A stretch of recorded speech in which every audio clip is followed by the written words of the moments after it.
이 앞장까지 보시면은 우리가 예수님께서 자신의 신분을 드러내지 아니하고, 또 예를 들어서 뭐 환자들을 고친다든지 이러면은 너희들 가서 내가 있다는 것을 알리지 마라, 이렇게 말씀을 하시면서 쭉 진행해 오셨는데, 오늘 21장부터 보면은 예수님이 완전히 다른 모습으로 이렇게 나타나시는 것을 보게 됩니다. 무슨 말씀인가 하니까, 지금 이제 유월절을 지키기 위해서 수많은 사람들이 예루살렘으로 지금 올라오고 있는 거예요. 이때 학자들에 의해서 보면은 이때 그 예루살렘에 모인 인구가 약 270만 명이랍니다. 굉장히 많은 숫자죠. 그죠? 약 270만 명이 지금 모여들고 있는 상황이기 때문에 갈릴리에서도 지금 수많은 사람들이 올라오고 있는 거예요. 그러니까 예수님께서는 그 수많은 인파들 중에 묻혀갖고 이렇게 올라오실 수 있는 거예요.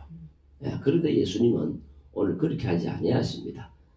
자신을 이제는 드러내시고 이제는 자신을 나타내신다라는 거지요. 또 이 유대인의 그 절기로 볼 때 유월절은 걸어서 이렇게 유월절에 참여하게 되어 있습니다. 뭐 짐승들이나 이런 걸 타고 들어오는 것이 아니고 다 도보로 걸어서 이 유월절에 참여하게 되어 있는데, 예수님은 그것을 깨뜨리는 거예요. 그리고 예수님의 그 일생을 보면은 예수님이 뭘 이렇게 짐승을 타고 이렇게 여행을 하셨다는 것은 거의 없어요.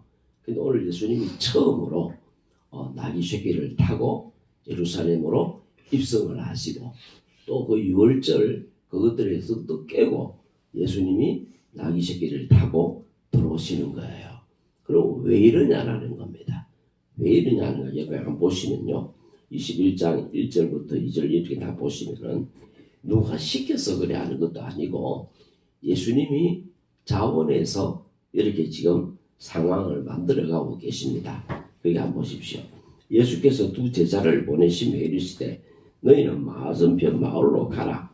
그리하면 곧 매인 나귀와 나귀 새끼가 함께 있는 것을 보리니 곧 들어 풀어서 내게로 끌고 오너라. 이렇게 예수님 말씀을 하시거든요.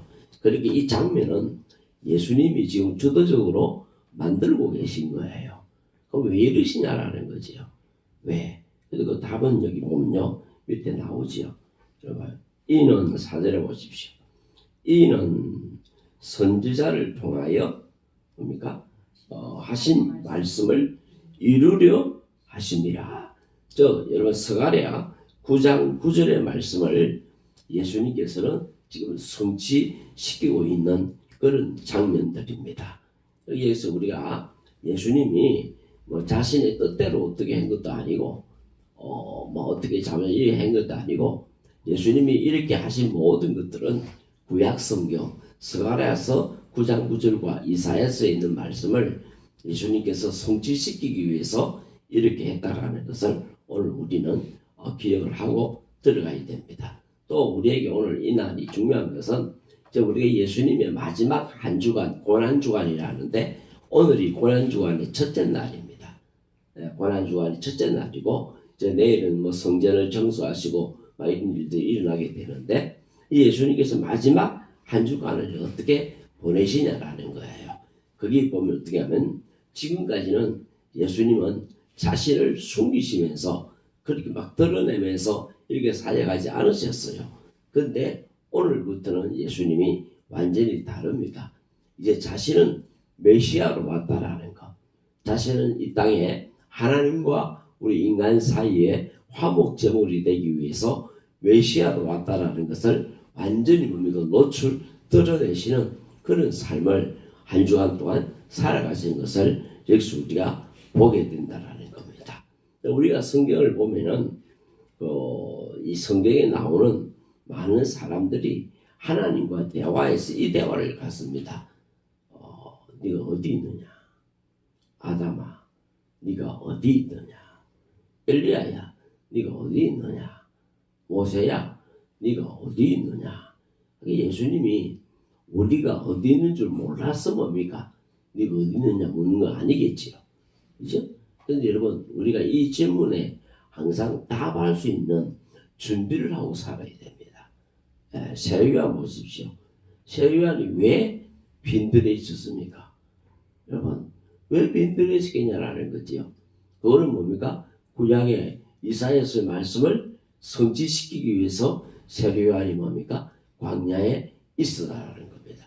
즉 무슨 말인가 하면 이 신앙의 우리의 모든 선배들 또 예수 그리스도는 하나님의 말씀을 이루는 삶, 하나님의 말씀을 성취하는 삶을 살았다라는 것을 꼭 우리가 기억을 하고 우리도 할 수 있으면 그 삶을 살아가야 된다는 겁니다. 우리도 오늘 하루를 잘 때 그냥 내 스케줄에 의해서 그냥 그렇게 막 살아가는 것이 아니라 여러분 항상 주님께서 이 마지막 세대의 성도가 어떻게 살아야 된다는 것을 말씀하셨는데 그것을 우리가 이루는 삶이 되어야 된다는 겁니다.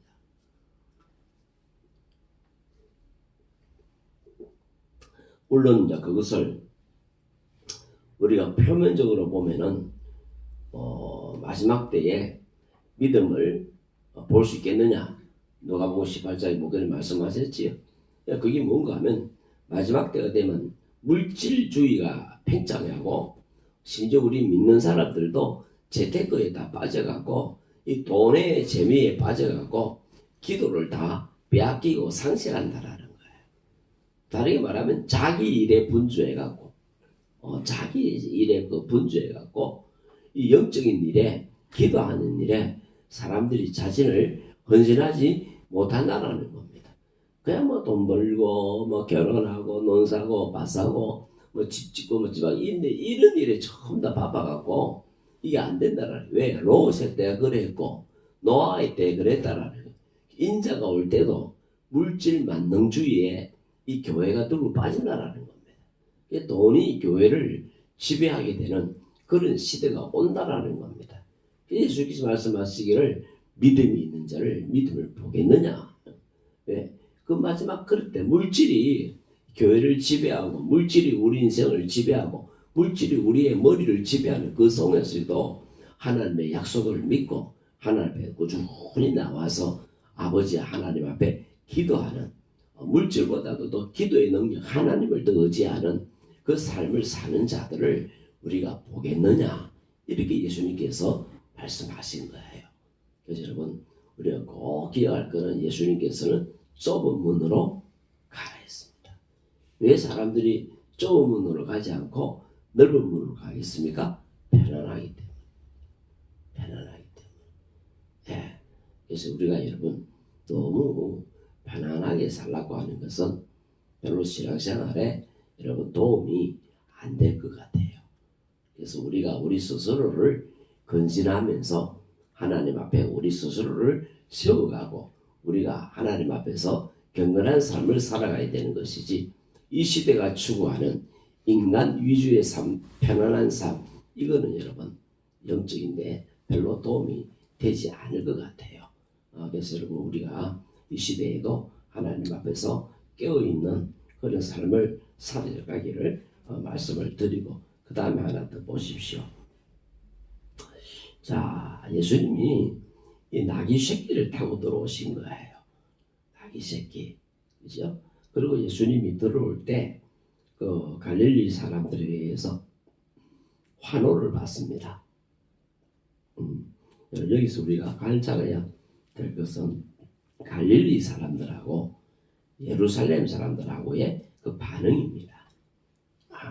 자 봐요. 갈릴리 사람들은 예수님이 나귀 새끼를 타고 들어오니까 자기들은 뭐 제자들은 옷을 벗어갖고 그 나귀 새끼 위에 걸쳐주고 이거는 좀 왕을 상징하는 겁니다. 그리고 이 뭡니까? 이 종려나무 가지를 들고 막 환영하지요. 이거는 성리를 상징하는 겁니다. 그리고 예수님께서 나귀 새끼를 타고 들어오시는 거예요. 참 겸손을 우리에게 보여주고 계시는데 왕의 입성치고는 참 초라하지요. 그죠? 왕의 입성이 이렇게 초라할 수가 없어요. 그건 뭐 우리에게 겸손을 예수님께서 보여주고 계시는 겁니다. 자, 그러니까 어떤 무슬림이 들어오는데 이 반응을 한번 보십시오. 반응을 보니까 그 갈릴리에서부터 예수님을 따라오고 예수님과 함께 왔던 그 무리들은 지금 뭡니까? 환호를 지르고 호산나 하시면서 저 다윗의 자손이여 찬송하리라. 다윗의 자손은 메시아란 말입니다. 하나님과 인간 사이에 그 죄악의 담을 허물러 오신 메시아라는 겁니다. 우리를 죄악에서 건지러 오신 메시아라는 겁니다. 그 메시아에 하면서 호산나, 저 우리를 구원하소서 이라는 이 호산나는 단어를 잘 기억하셔야 돼요. 성경에는 아주 그 멋있는 히브리어가 한 15, 16개 정도 나와요. 그런데 그 중에 하나가 뭡니까? 호산나예요. 호산나. 예. 예를 들면 달리다굼 하면 뭡니까? 일어나라지요. 에바다 하면 뭡니까? 열려라. 이런 단어를 우리가요 기억하고 있는 것이 좋아요. 여러분 어찌합니까? 이스라엘 우리 성지순례 가다가 에바다 통화가 되죠. 예. 자 봐요. 호산나. 막 주의 이름으로 오시는 이여 가장 높은 곳에서 호산나 하더라 하면서 열광적으로 지금 예수님을 막 이렇게 환영해요. 그런데요, 거기 보면요, 10절에 보십시오. 예수께서 예루살렘에 들어가시니 온 성이 소동하여 이르되 이는 누구냐 하거늘. 이거 보면 여러분 기억나는 장면 없습니까? 예수님이 태어나실 때도 동방 박사들이 여러분 와하고 예루살렘에 와하고 유대인으로 왕으로 나신 이가 어디 계시냐고 물었지요.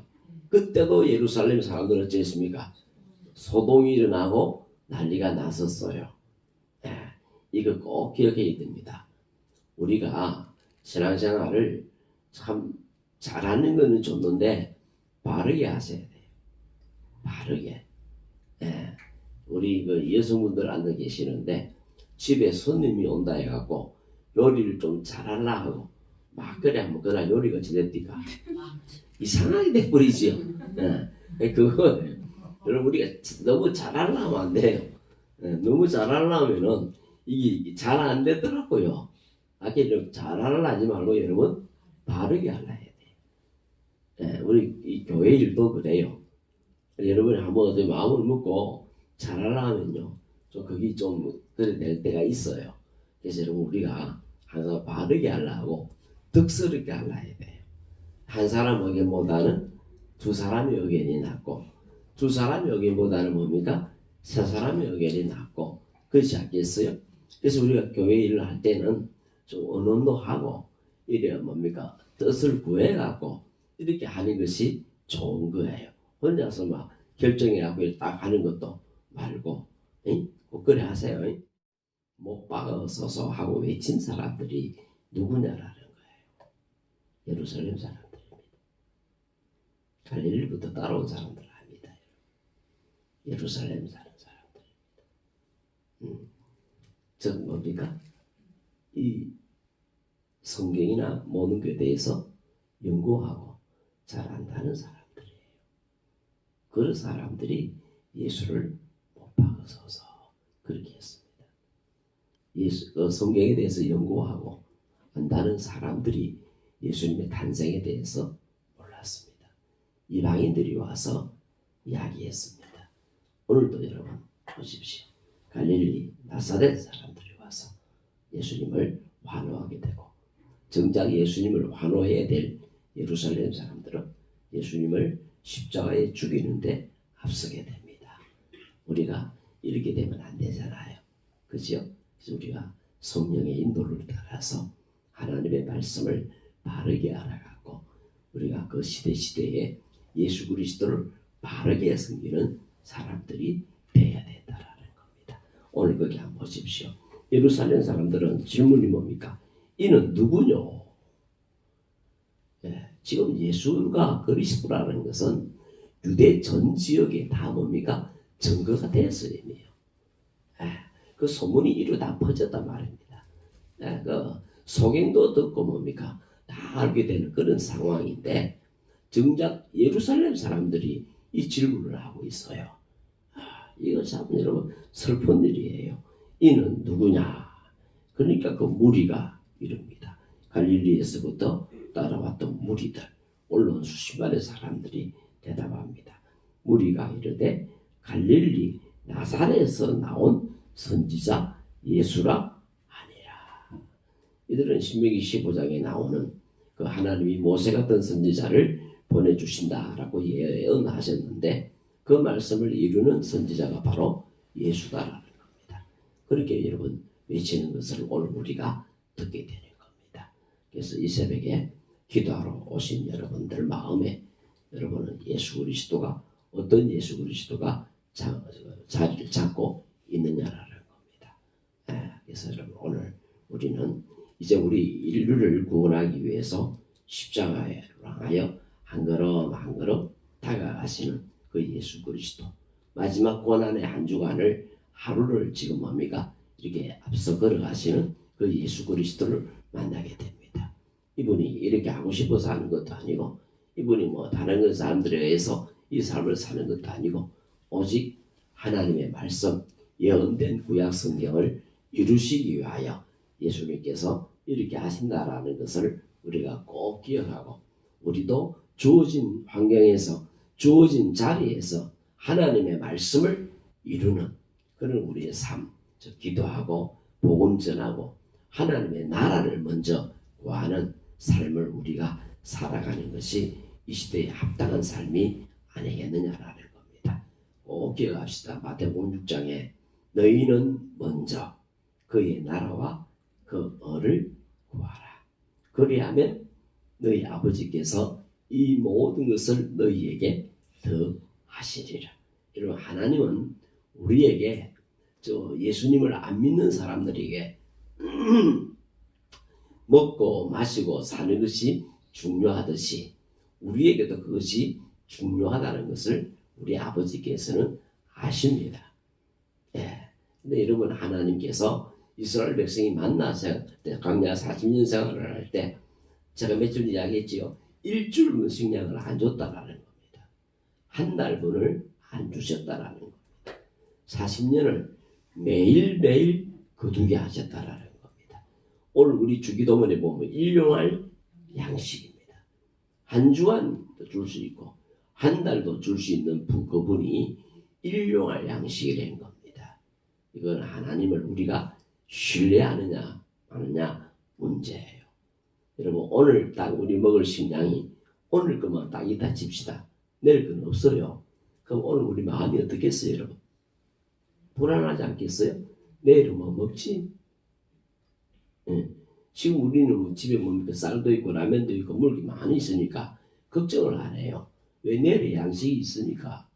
근데 여러분 내일의 양식이 없고 오늘의 양식만 딱 있다고 가정을 해봅시다. 그럼 우리가 내일을 염려하지 아니할 수 있겠습니까? 내일은 뭘 먹지? 그런 우리 마음속에 아버지께서 나의 아빠께서 먹을 것을 준비하실 거야. 광야에서도 하나님은 식탁을 우리에게 베풀어 주실 거야. 이 믿음이 있어야 되는 겁니다. 주님 말씀하시죠. 네 입을 넓게 열라. 내가 채우리라. 먹이리라. 그 장소가 광야든 어디든 관계없습니다. 하나님의 능력이 이루어지는 데는 어떤 환경도 제한이 될 수가 없다라는 겁니다. 비록 이스라엘 백성들이 광야에 있어도 하나님은 그들을 먹이시다라는 겁니다. 40년 동안. 그리고 주님이 하신 말씀이 뭡니까? 사람이 떡으로만 사는 것이 아니요 하나님의 입에서 나오는 모든 말씀으로 사는 것이다. 이렇게 예수님께서 말씀을 하신 겁니다. 그래서 꼭 기억합시다. 여러분 오늘은 오늘의 새 은혜를 받아야 됩니다. 내일은 내일의 새 은혜를 받아야 됩니다. 그래서 주님은 날마다 우리에게 새로운 은혜를 주시기 위해서 일용할 양식이라 우리로 하여금 하나님을 신뢰하게 하기 위해서 일용할 양식이라 이렇게 말씀을 하신 거예요.